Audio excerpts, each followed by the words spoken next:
അറബിയിൽ ഒരു ആപ്തവാക്യമുണ്ട്. മനിസ്തവ യൗമാഹു ഫഹുവ മഅബൂൻ. ഒരു മനുഷ്യൻ്റെ 2 ദിവസം ഒരുപോലെയായാൽ അവൻ പരാജയപ്പെട്ടവനാണ്. അഥവാ ഓരോ ദിവസവും ക്രിയേറ്റീവായി മാറ്റിയെടുക്കാൻ നമുക്ക് പറ്റണം എന്നതാണ്. അതിനുള്ള ഏറ്റവും നല്ല മരുന്ന് വായനയാണ്.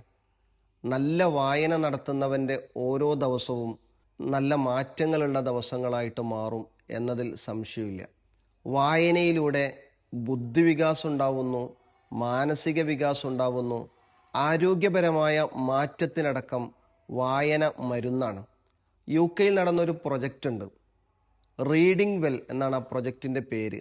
ചില ഹോസ്പിറ്റലുകളിൽ രോഗികൾക്ക് വായിക്കാൻ മരുന്നിൻ്റെ കൂടെ പുസ്തകവും കൊടുക്കും.